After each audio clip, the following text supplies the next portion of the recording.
Welcome into another episode of the HawksZone Rundown. Today, I'm flying solo, but that's all right because I'm thrilled to announce that we have Cody Alexander, the mastermind behind Match Quarters and a leading voice in defensive football strategy. As an author, coach, and analyst, Cody's deep dives into coverage scheme and pressure package and run fits have made him a go-to resource for understanding modern NFL defenses. And that's why today we're going to do a deep dive into Mike Macdonald's Seattle Seahawks defense, what changes and evolutions we can expect to see in 2025 with this unit as they return most of the starters from last year. And how does that compare to what Mike Macdonald was able to do in 2023 with the Baltimore Ravens defense when it was the number one defense in the NFL? So can't wait to jump into that with all you guys and with Cody. But as always, guys, please remember, subscribe to the channel. Drop into the comments. It helps grow this channel. It helps grow the community we have. We also have the membership program you can become a part of. And don't forget to check our workout over at Field Goals. Myself and Ryan, we're over there with Cody Alexander and the rest of the group there putting out great content on a weekly and daily basis. So please go over there. Check out that website as well. And if you're keen for looking for some merch, we do have the HawksZoneRundown.com merch store. So go in there. Take a look. There's hats. There's going to be polo shirts released soon with different logos, and we're going to be coming out with a new logo just as training camp rolls around the corner here. So with all that being said, guys, let's get to talking with Cody right after this. So y'all can sit here and ask me all the questions y'all want to. Don't you ever talk about me. Let's go. It's go time, baby. I'm just about that action, boss. You ready to go get it. You just like to do it. That's what it is. Defense trying to do that. Pass is caught back in. Can't chase it. What a catch! Jackson Smith and Are you kidding me? Baldwin. Oh my goodness, he caught it. This is the HawksZone Rundown with your hosts, Ryan and Bryce. Seahawks play. Welcome back, guys. So I am lucky to have Cody Alexander here of Match Quarters, defensive expert. Cody's got a lot of stuff out on Twitter. He does a huge breakdown. He also coaches. But Cody, I really am thankful that you had the time to come on the show today and kind of break down Mike Macdonald's defense. Yeah, thanks for having me on.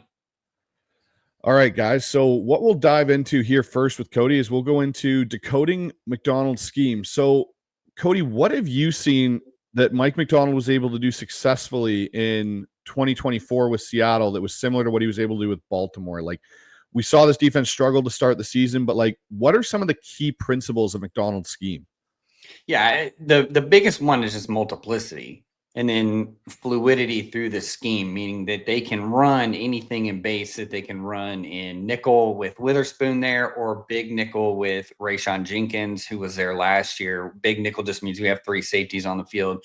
You could tell that that's what they were trying to do. In fact, if you go back, the Ravens lost a lot of IQ guys. They lost Denard Wilson to the Titans. They lost Anthony Weaver to the Dolphins. One of the things that the Titans tried to do was get more safeties. Now, they ended up trading Molden, which I thought was bizarre, but ended up working out for another Ravens guy in Jesse Minter. So you can see that this system really wants to have a bunch of safeties. And the reason why they want that is because they want to be able to be multiple.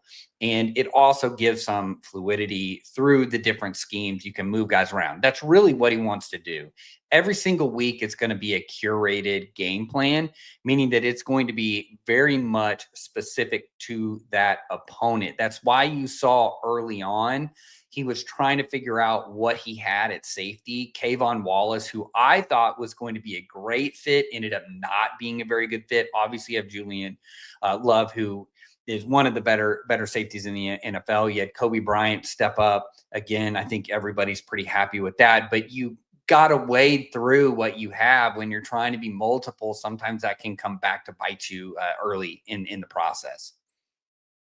So, what specific pre-snap disguises do you see from Mike Macdonald's defense? Like you said, the multiplicity there. Could the Seahawks lean into more of that this year potentially? What are kind of some of the things you see when they kind of pre-snap and line up for their defense? Yeah, they're about kind of in that middle class of defenses. They're above league average. League average last year in coverage disguise was right under 30%. You do have some teams that just don't do it, but they are kind of in that. They were 12th last year. About a third of their snaps was some sort of coverage disguise. And I don't necessarily think that it's the disguise part that it's that he runs multiple different things.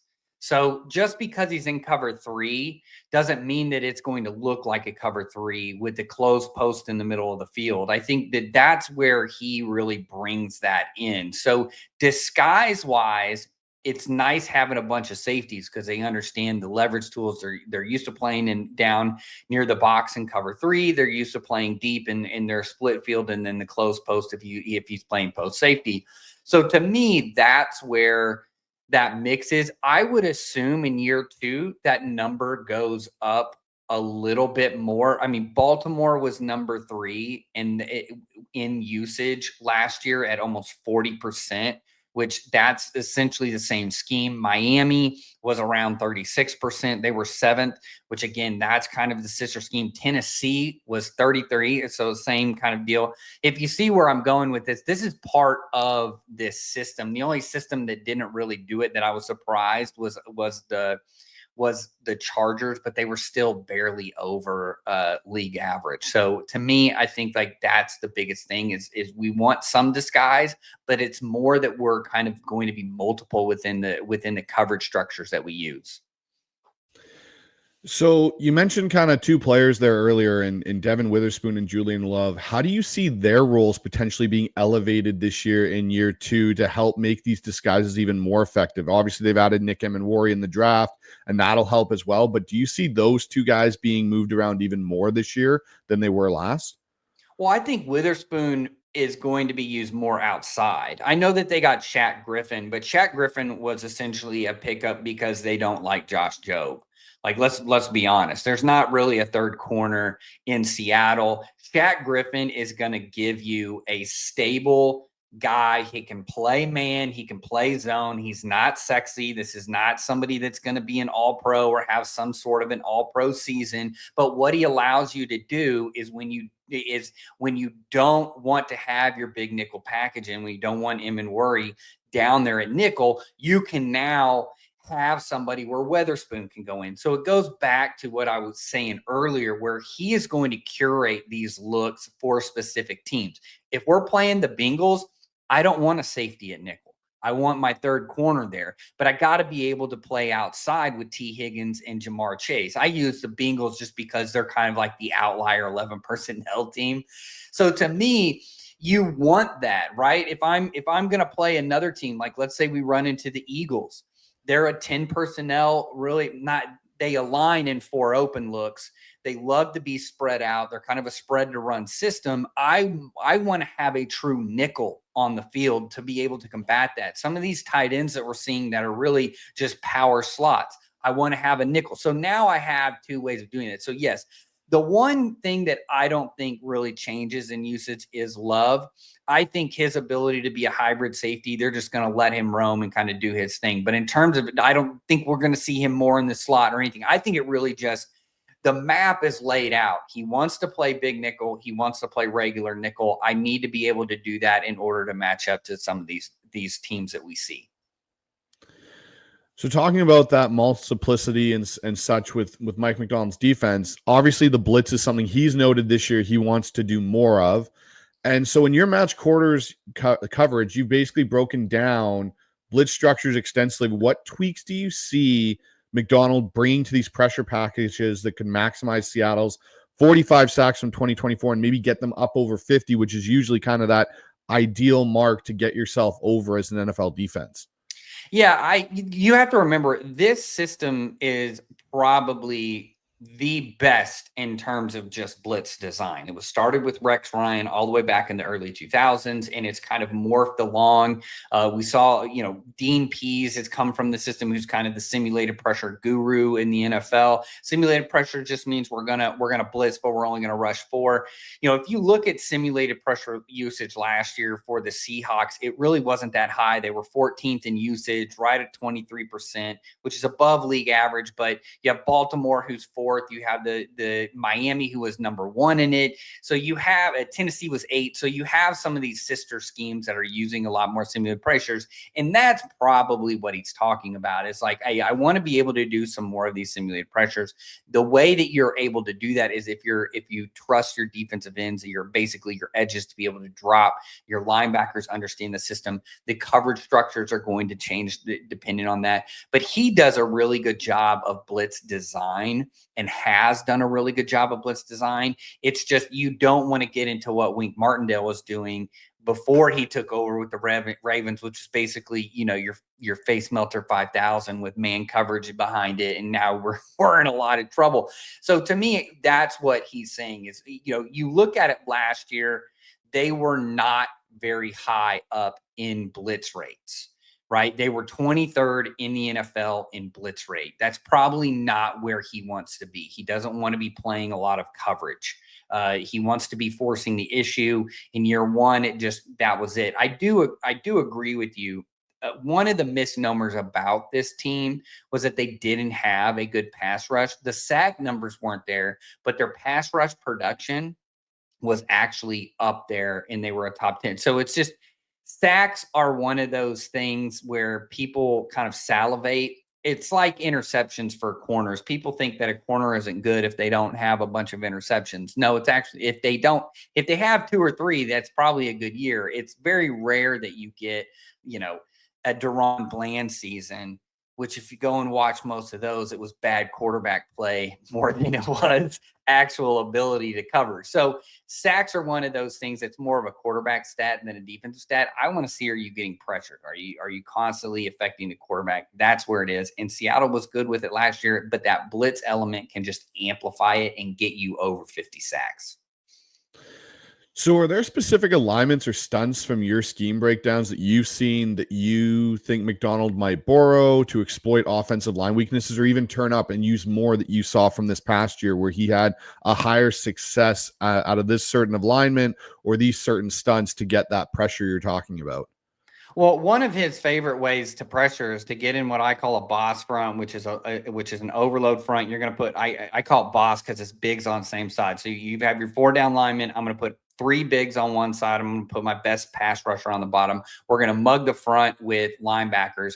And then what he does is he has a couple of tools that he can do this with, but the prototypical way is to blitz both off the edge, and then the 2 interior guys along with the linebackers, they'll actually be playing like man coverage, and then they'll pop out. So you have cover 0 behind it. So you're playing really sticky, but then you have these vision drops off of it. That's kind of his number one way of attacking these offenses. In fact, Leonard Williams got the 99-yard thick 6 off of Rodgers on this pressure that he's ran for years since he was with the Ravens. I think ways that you can do this is just, look, you've got to find ways to get your linebackers active in the blitz game to be able to manipulate some of that. So some of these internal simulated pressures, I think, are what you're going to see. These kind of coordinated cutoffs on early downs, being able to kind of overlap guys, allow your edges to drop every once in a while. I think that to me is what it, and then also having a 5-man pressure package that's creating one-on-ones, whether it's blitzing off the edge and creating overloads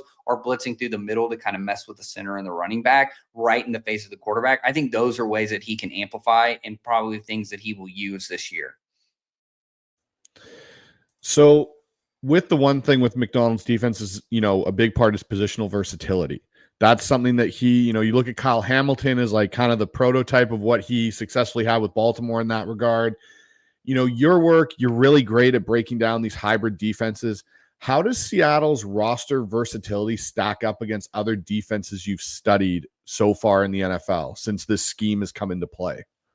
Well, you can see the roadmap. I think one of the more interesting things that he did was, or the Seahawks did this year, was get DeMarcus Lawrence. DeMarcus Lawrence really is a run-stopping defensive end. He was kind of that brick wall opposite of Micah Parsons in the Cowboys. He's not going to get you double-digit sacks. In fact, if you get 5 sacks from him, that's a really good year for him. He hasn't had double-digit sacks, I think, since like 2018. I mean, it's been a long time. He's not a passer. But what does that mean?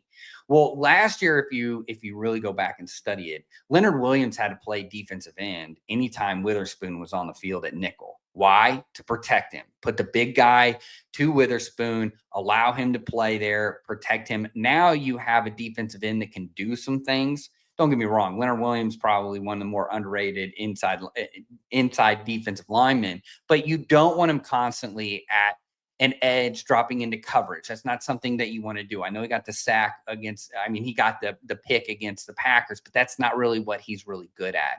And so having a guy like DeMarcus Lawrence who's run stopping, it's not even necessarily like position versatility as it is using players in different ways. So like Leonard Williams is a great example of how he can play from nose all the way to what I would call a big five. He's not going to line up in a wide nine, be out there and pass rush, but he can line up on a tackle, work into a guard.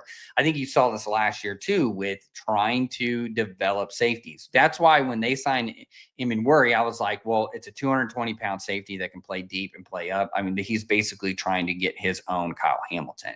Now, I don't think he's as fluid as Hamilton, but he doesn't need to be. You already have a kind of a star at safety. You just need somebody that can play that nickel so that you can kick out Witherspoon. Witherspoon is, people forget, you don't draft a nickel in the top 5.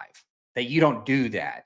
So you draft a corner in the top 5 that can play outside. It just so happened they didn't have a nickel on the roster, and he's also a thumper, and he gives you a lot of size. He's like Reek Woolen is actually a massive human being. Reek Woolen's about as big as Worry, but he plays corner. And so now what you can do is you have a guy like Woolen who really doesn't have a lot of versatility. He's a corner, and that's all he does outside, and he's really, really good at it. But now I've got a guy Witherspoon that can move back and forth. I got a guy Worry that can move back and forth. I have linebackers that are good in coverage and good in blitzing. I have defensive ends that I can get them to spot. We can move them around. I got DeMarcus Lawrence, who, if I need a kick inside on a third down, can rush a guard to allow us. So that to me is where that positional versatility comes in. It's really about building out his multiple packages. So the one player I really got to ask you about in this positional versatility is Byron Murphy, our pick from last year's draft class that everyone thought was going to come in and have an immediate impact, which he did to an extent, but he took a lot of reps at the nose tackle position, which I thought was kind of not a great usage of his skill set coming out of Texas. Do you see that changing this year? You know, you talk about DeMarcus Lawrence coming in and playing in at the end spot. Do you see them moving Byron Murphy more out and getting him maybe into more of that 3-tech role, and even maybe getting him outside in some of these bigger DN sets, like you're talking about that boss set, and letting him come off the edge a little bit just because he does have such an explosive first step? How do you see the use of Byron Murphy changing this year? Yeah, I think last year it was just you just didn't have the personnel. You had to basically play nose. We didn't have a nose. We needed to play him at nose.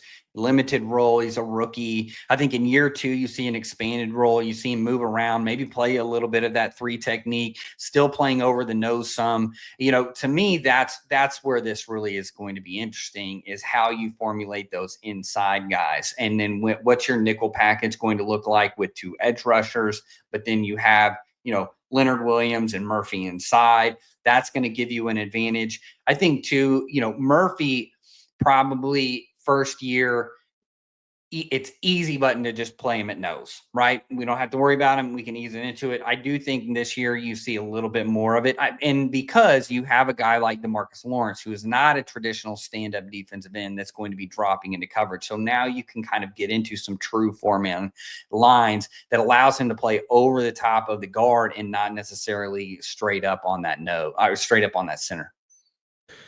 So in this division, obviously, we have 2 of the best offensive minds in football, and Kyle Shanahan and Sean McVay. So how can Mike Macdonald, which lately he's kind of had their number in some respects of shutting down their high-powered offenses, how can he continue to do that and disrupt, Kyle Shanahan's outside zone run scheme he really likes?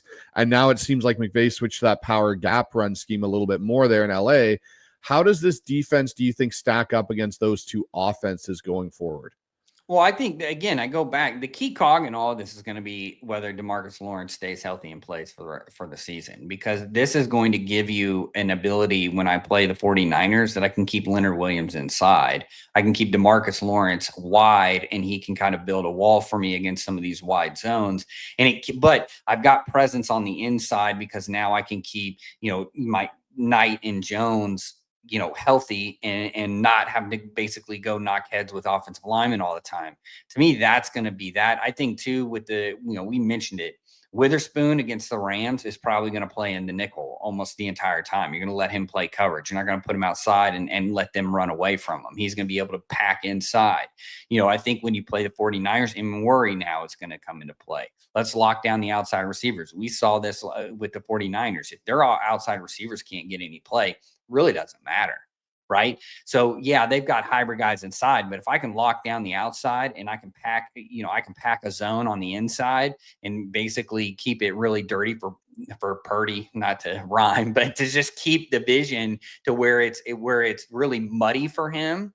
I think that's the path. And don't forget either that the Cardinals are one of the better offenses. Yeah, it's probably a make or break year for Kyler, but they have a really good run game. They love to play 12 personnel. Now you have the schematic fluidity to where we can put him in worry down there.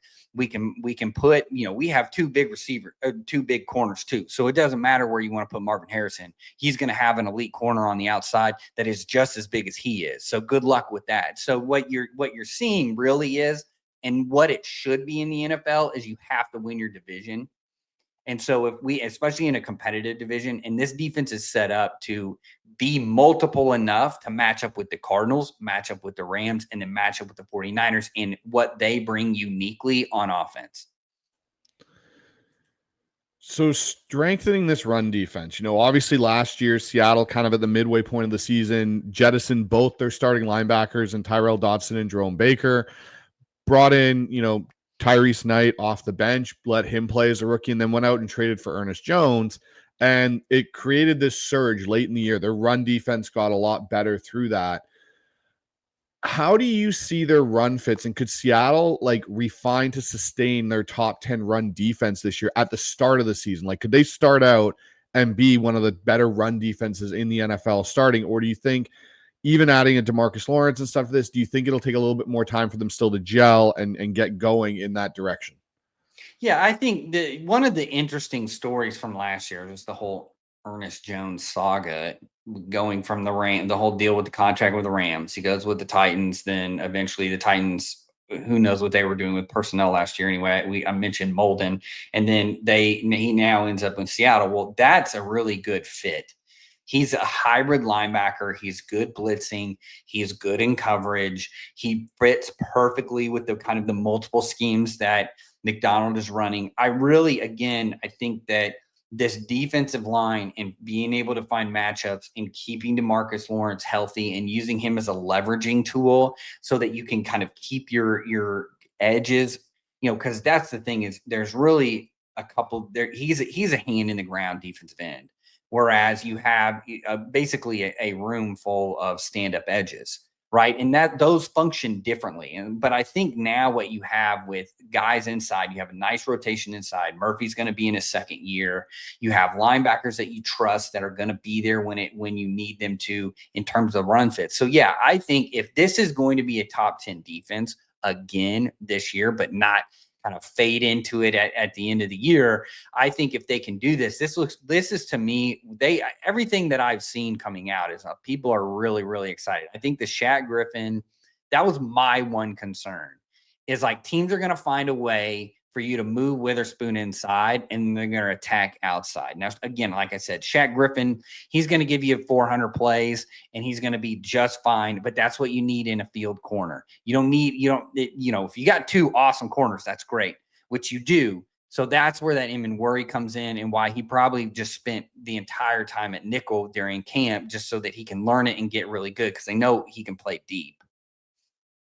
So the thing about Ernest Jones there, obviously, like you said, there was a saga last year. He was with the Rams, and it seemed like the Rams, obviously didn't want to pay him, or whatever the situation was there. He goes off to Tennessee, and Seattle's able to trade and get him back. When you look at other defenses in the NFL and you look at that Mike linebacker role, Ernest Jones to me seems to be one of the few that like literally the defense did not function properly until they got the right Mike linebacker in place. How many defenses in the NFL do you see that with your studies, like where that Mike is so crucial to it that basically until they get that solved, the rest of it doesn't matter what they have, it just kind of isn't fully functioning? I think the one outlier of the top defenses is really Denver, that didn't have a premier linebacker who was able to call it. I think that they just were so good up front and so good in the secondary. But if you look at it, Philadelphia with Zach Bond being able to call it. Look what the Buffalo defense looked like when Mike Milano and Bernard went hurt, right? You have Al Shair in Texans, which is basically an enforcer, right? You had Cashman in Minnesota. I think Miami's another one that you could probably argue that's a top 10, that's in there that's like, hey, well, they may not be that great. They're in top 10, but you go and look at it. Queen in Pittsburgh. You have Quay Walker in the Packers. You may not like him. He may not be the greatest, but he's one hell of a blitzer. He is lining them up. You have the Chargers again, who I think are kind of one of those underrated defenses. Really a defense built in the model of Seattle. So to me, yeah, you look around. I think the best example of this too is like Bobby Wagner with Washington. That defense is not good without Bobby Wagner. So it's one of those deals where, and you mentioned it, certain teams just don't want to pay linebackers. Linebackers are kind of like the running backs of defense. But when you got one and one's really good, you keep them. I mean, Warner's a great example of that with the 49ers. When Warner's not in the lineup, you don't know what you're going to get. When he's in the lineup, you have one of the best linebackers. Your defense is going to fire on all cylinders. So you really go and look at it. Top defenses tend to have a top linebacker.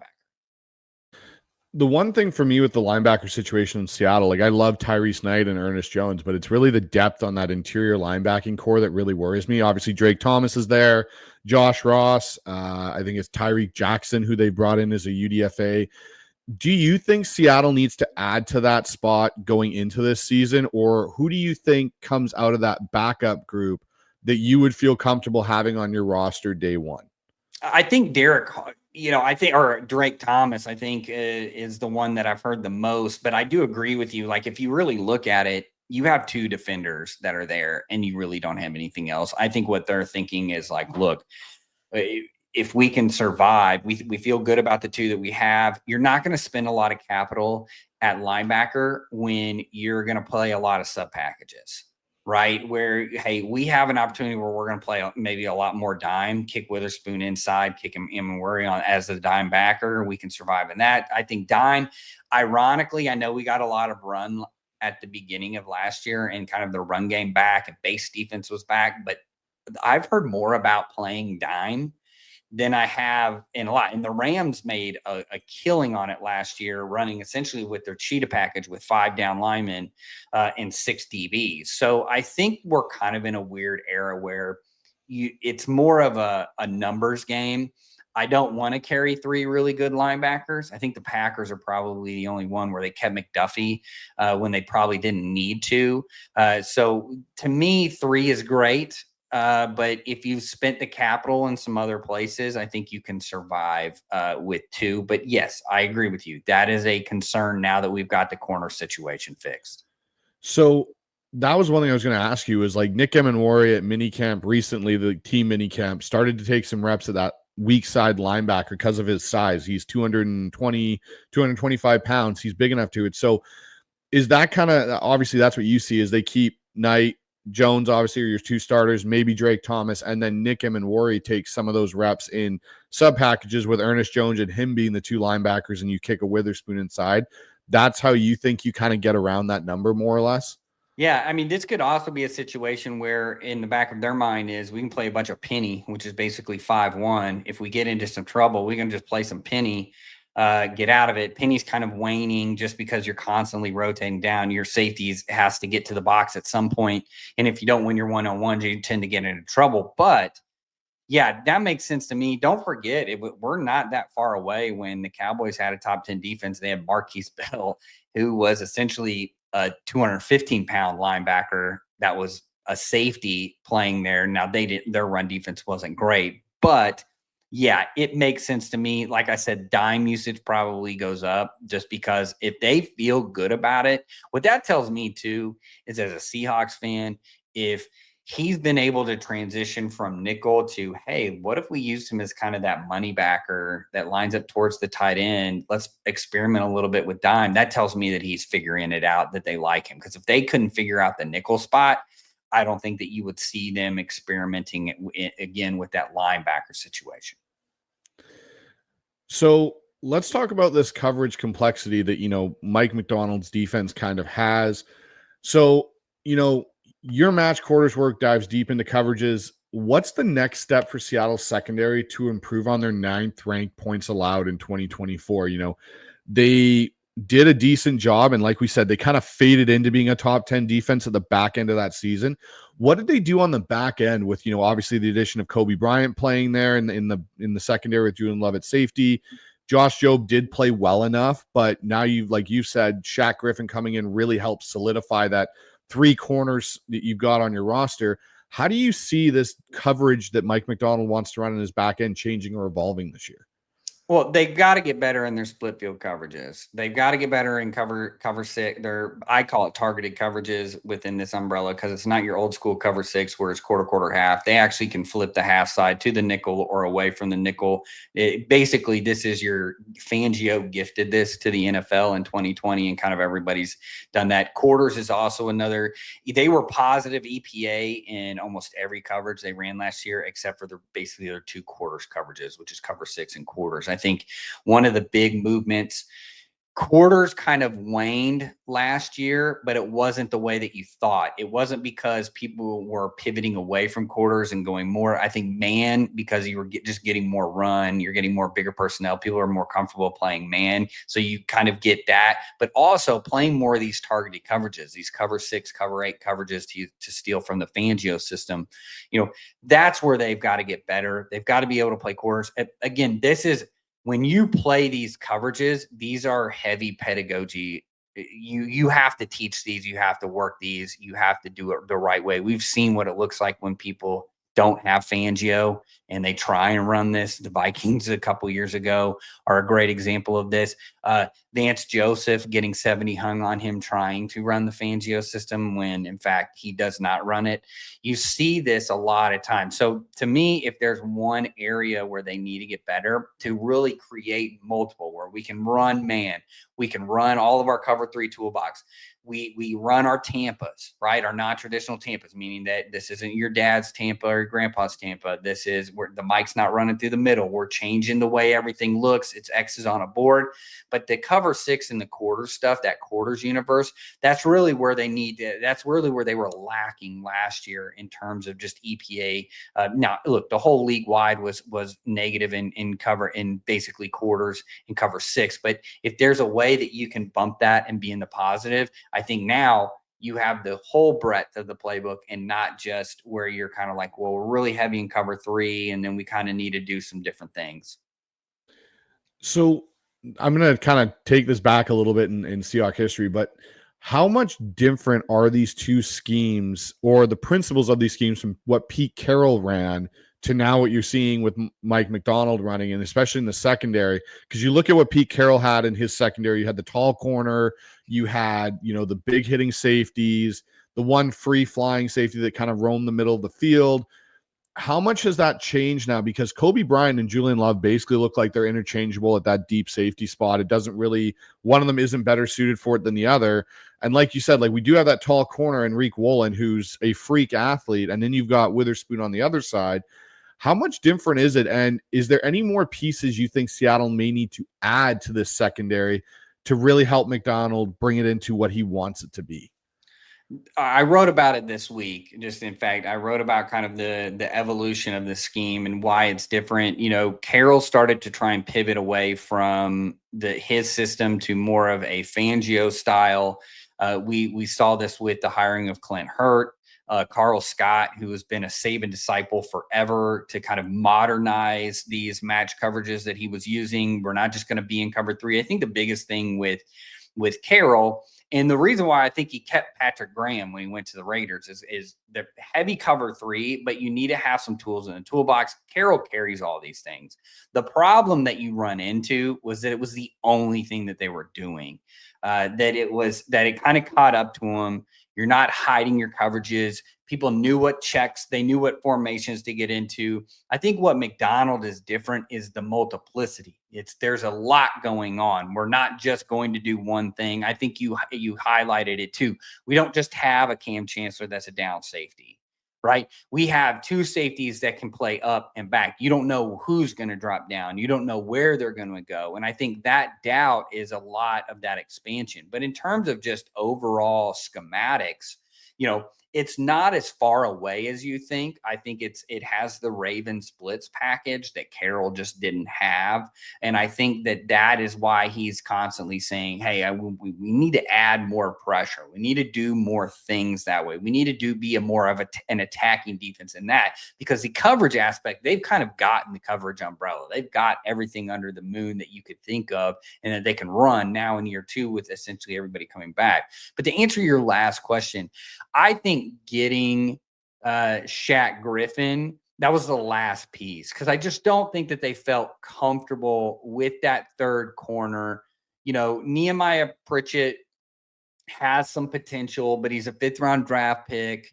I think too, like with Job, Josh Job, do you really trust him on a down-to-down basis? We're trying to find ways. You can see if you really take the fan goggles off and really look at the way that this team is building. They're trying to find a way to not have Job out there all the time, and to have Witherspoon be able to move outside when they need to be able to match up with the outside receivers. So if you look at it, they tried to get a bunch of safeties last year. A couple of them didn't. Rayshon Jenkins, Wallace didn't move. So what do? You go and you get a high draft pick. This is a guy that can move and be that big down safety guy that you need. And then you have 2 hybrid safeties. I think the room is pretty good. I think the corner room with Shaq Griffin, again, I'm not saying he's an all-pro by any means, but he's a good corner. He's not going to give up a bunch of stuff. He's going to keep things in front of him, and that's what you need in a field corner, and that's what you need in order for Witherspoon to go inside when you need him. So I just want to ask you, speaking on the depth in that corner room, and like you said, now that you've mentioned it more, and with what I saw, I could tell that they, situations last year where Josh Jobe had to play an extended amount, he gave up stuff that you were like, okay, they're picking on Josh Jobe now. And yes, he did play well at points, but the limitedness of his playing made him more effective in the long run. What do you think of guys like, Nehemiah Pritchett, you spoke about just now, and then what about like Zy Alexander and Shamar Charles, like those type of guys? Do you think a Zy Alexander out of LSU can potentially through training camp push Nehemiah Pritchett off the roster? Yeah, I mean, that's always the hope. I mean, look, anytime you're kind of in that 5th round below, you don't really hold your roster spot every year. You're gonna have to fight for it. I think another interesting one that they have in there is the JT Woods kid from I think what was he from the Chargers as well, the Baylor safety that's kind of that hybrid guy. I think what you're really seeing is just you got a lot of young guys, because you work some capital in there. I think Shaq Griffin is a stopgap. Probably next year, you would hope that they draft a corner high, just because you need to, and especially when you have a guy that can slide inside and play that nickel. You don't lose anything when you draft a kid in the 2nd or the 3rd round. But I do think that those younger guys, yeah, that's somebody that you need to keep an eye on. These guys that they brought in, that if and also too, to push a guy like a Pritchett, push a guy like a Job to be like, look, we really financially don't have any ties to you, in terms of we don't have to keep you if you're not going to be here, if we find a better guy. So I think there's nothing wrong with creating a little bit of competition for some of these young guys that are basically playing for their contracts. So I wanted to ask you this too, adapting to the NFL offensive trends. You are extensively diving into these defenses and how NFL offenses are attacking them. So with that being said, from your analysis of the modern NFL offenses, what trends should Macdonald prioritize, especially in the NFC West, in countering? Well, I think him getting better in the run game. You nailed it. That you got to do that. I think that's the one thing that Shanahan does, McVay does, and the Cardinals are going to do is run the ball, which means they can then control the game. It opens up things in their play action passing game. Shanahan's a big wide zone guy. Then you're going to deal with the gap scheme from the Rams, and then you're going to have to deal with a bunch of pin pull stuff. And kind of that hybrid running style of the Cardinals. So you need to have multiple tools in the toolbox. And I think that they've been able to do that. You need to be able to have big nickel. You need to have 3 safeties. It's a decade ago that we were seeing the same thing where a bunch of teams were loading up on safeties to be able to kind of combat again and move towards more 12 personnel away from 11 personnel. Why do you do that? You got to have bigger bodies. I think that to me is the biggest thing, and it keeps them really clean. It's just going into this is that we need to be able to adjust to what we're seeing. And we need to be able to adjust to the Eagle. If we're going to make the playoffs, we're probably going to end up playing the Eagles. We're going to end up playing the Lions or the Bears, right? Or the Packers. Well, what do those guys all have? They all have really good run games. Right. So it's one thing we all know, and analytics has kind of ruined us in this, is that we know that passing really is much more efficient, but to control the game, you have to run the ball. I always say, you pass the score and you run to win. Right. And so you have to be able to control that game. There's such a thing as like game control that people really lose focus. And I think because of fantasy football teams, people tend to forget how football actually works. You have to control on a down-to-down basis. You're matriculating down the field. Yes, we want our chunk plays. Yes, we do this. But what do you do when those things aren't there? How are you moving the ball? It's still a physical game that's played in the trenches. The best offensive line tends to win most of the time. The best defensive line, which we saw this in the Super Bowl, tends to have, change the way that the game can be played. And so I think that's what they're doing here. And that's what he's adjusting to. I think the scheme is there already. It's just getting everybody aligned and everybody moving towards the finish line, all pointing in one direction. So what kind of schematic adjustments from your studies could help with Seattle? And the one thing that we struggled with, especially in 2023 with Pete Carroll, and then it even lingered into 2024, especially against like the Packers and the Vikings games we have, in giving up these explosive plays. Seattle had kind of they play really well. And especially in that Vikings game, I can think of because I was actually there. You get in these situations, and all of a sudden, Sam Darnold's hitting with 4 minutes left, a huge explosive touchdown to Justin Jefferson. And it kind of affected Seattle throughout the year in these closer games where they were giving up these explosive plays. Does that go back to what you were talking about, them fully grasping this coverage umbrella and their, how they're playing certain things? Or is there some other things you think that are a part of that, equation? Well, I think it's twofold, and you hit it. Like, it's one, second year in this system, Macdonald has proven that he's one of the better teachers in the NFL. And so being able to then you're kind of essentially running it back on defense anyway. Yeah, DeMarcus Lawrence is there, but pretty much everybody that you finish the year with is going to be there. How do you protect against verticals? You got to play a little bit more of your quarter structure. And that's what I mentioned earlier, is being able to play a little bit more of these cap safeties where we're staying on top of things. We're not letting people run by, and that goes down to personnel and matchups. And hey, maybe we need Witherspoon outside against a Justin Jefferson. Give us him and worry, because we know they're a 21 personnel Shanahan team. They want to get big in 12 personnel, 21 personnel. And so now we have a nickel that we feel good enough that can survive against some of these 12 personnel sets, allowing Witherspoon and Woolen to play outside. And then also we have these hybrid safeties that we can do multiple things with. I think that's really where this pivot was. The two big additions in the offseason are DeMarcus Lawrence, stop the run. Emin Worry. Now I have that flexibility to match up week to week and not just be like, well, we can only survive with Witherspoon's in the nickel, right? We have other things, they caught us in a situation with a motion or a formation where they got Justin Jefferson on the one guy that we know can't cover him, right? And we got in a bad look. Now you've got a situation where you can match up with pretty much anybody in the NFL, and that's what you want. You just want to have that ability to do that and then expand on it in year two. So I've got kind of an odd question for you here, Cody. I want your kind of intake on being a defensive mind in what you saw that caused Ryan Grubb's offense to fail in Seattle versus what they've now obviously gotten in Clint Kubiak and this West Coast, basically derivative off the Kubiak-Shanahan system that was ran in Denver for years and San Francisco in 94. What did you notice that made Grubb's offense, firstly, so unsuccessful at the NFL level? Obviously, in Seattle here, we all scream, well, we didn't run the ball and the offensive line was horrible and stuff. But what did you see schematically in, say, his passing game and even just the way that that offense was put together and designed that just led it to not be a success in the NFL when it was so successful at the University of Washington coming out the year prior?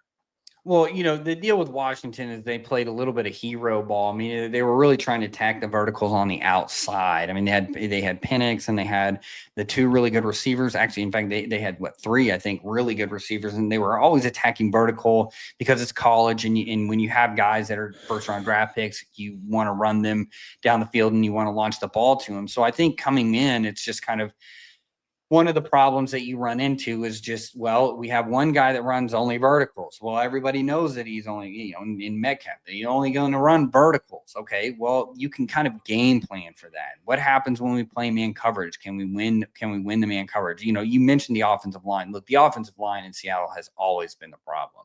And at the end of the day, that's what's going to be kind of that key cog in all the basically the not having success comes from the fact that you can't protect. You look at last year, they struggled against man coverage. They struggled against zone coverage. It just was overall just not very good in the way that they could do this. You could attack cover three, but you couldn't attack some of these quarter structures, some of these two high structures. And so that to me is going to be, when you have kind of a spread system, you have to have guys that can win. Why do the Eagles win in a spread system? Well, they've got two really, really good receivers. They got one of the best tight ends in the NFL. They have a quarterback that can run the ball. You have one of the better running backs in the NFL as well. And so what happened last year is, you kind of lose the ability to run the ball. And I mentioned that earlier, just in the segment ahead, is that if you can't run the ball, you can't control the game. Now you're in situations where you're constantly passing. You become predictable. Your offensive line, is not really that great. And then it just kind of cascades off of that. So to me, I think that's really what happened last year. I think what you do now is with a guy like Kubiak, and he's going to have to adjust from what happened at the beginning of the season. I mean, last year looked like this might actually be the greatest offense that's ever played in the NFL. And then kind of people figured out that he's playing the greatest hits, got into a lot of 6-1 looks, basically took the Belichick approach with the Belichick Rams Super Bowl and said, we got this figured out. He's going to have to grow a little bit, but the setup there is there. You've got Darnold, who's used to that system. You're going to have a system that's going to try and play a little bit of ball control with the run game, setting things up, making it easier on the quarterback. And I think, to me, that's really the key here. Well, Cody, I really appreciate your time and your extensive breakdown there of Mike Macdonald's defense and the things we can expect. One final kind of question for you. Where do you see Seattle's defense at the end of the season ranking when it comes to the NFL? Is it going to be a top 10 unit again, or do you see it even getting higher and maybe pushing that top 5? Yeah, I think that this has the potential to be a top 5 unit. I think, but it's going to rest on, can DeMarcus Lawrence stay healthy, and can Uri really excel in what they want him? Can that plan? I think if you can be able to use Witherspoon inside and out, Rick Woolen, we already know, is one of the better corners in the NFL. You have two really good safeties. Kobe Bryant is going to have to continue that. He can't have any fall off. You have good linebacker play. You have a solid defensive line. I know everybody wants, I need a premium edge. You got guys that are getting pressure. So yes, I think that if you can clean up the run game, offense can help you out early in the season. People forget that defense really relies a lot on the offense for field position and kind of, what is the offense? Is the opponent playing catch up, or is the opponent trying to hold the ball? I think that really affects the way that defenses play. And so if you can get that recipe, there's a recipe here for it to be in the top 5 for sure. Awesome. And I'm sure that's everything Seattle fans want to hear. And it's going to make everyone happier if that actually ends up coming to fruition here this year. And maybe it helps us get over that hump, get us back in the playoffs and potentially win that division. But Cody, let all my listeners know, where they can find your stuff, because I love reading your stuff on Twitter and everything. But what do you got coming up, and what's going on there over at Match Quarters? Yeah, so basically the hub for everything I do is at matchquarters.com. I'm also got a YouTube channel that I'm starting to post a lot more on there. So just YouTube Match Quarters. I think I just wrote an article on Seattle. So that's part of that conclusion of my study. The free portion of it is really good, but if you want the film part of it, you can subscribe for a free trial to read about it. But no, if you love defense and you want to study in the NFL and how the NFL works, it's everything's at Match Quarters. Thank you so much, Cody, and everyone that's listening, please go subscribe to Cody's work. It's great. It's where I get a lot of, my stuff, and my defensive understanding comes from what Cody does there at Match Quarters. So for that, Cody, thank you so much for bringing the time and spending it here. Yeah, appreciate you having me on. Anytime I can talk Macdonald, I'm down. I'm a big defensive, obviously, nerd, and he's one of my favorite guys. All right, Cody, thank you so much. Thank you. All right, everyone. Well, that was Cody Alexander of Match Quarters. That was a great discussion. Even for myself as a coach, I was able to learn a lot out of that from Cody, and just what Mike Macdonald's defense is, why they went out and got a DeMarcus Lawrence, and what his role really is going to be in Seattle, how they can deploy Nickem and Worry. It's having people like that out in the football community that make this so much more fun. And I hope you guys really enjoyed this episode. We will be bringing one on the offensive side during the training camp sessions here. We're looking forward to potentially getting someone on to bring in and their expertise on Clint Kubiak's system and this West Coast offense, where it got established, obviously out of Bill Walsh, but how it's grown, how it's evolved. Just to like what, Cody said in this show, like Rex Ryan kind of started this simulated pressure package defense, and how it's truly evolved to what Mike Macdonald now does in Seattle. But if you listen to what Cody had to say in the show today, he's pretty high on what Seattle can do with this defense this year, and how it even matches up in this division against the Rams, Cardinals, and 49ers. So guys, make sure check out our last live show that we just did the other day with Mookie Alexander for our Pulse of the Hawks segment. It was a great discussion of kind of how we see Seattle shaping up going into training camp. And even prior to that, check out our Greg Bell interview. We had Greg Bell on from Tacoma News Tribune.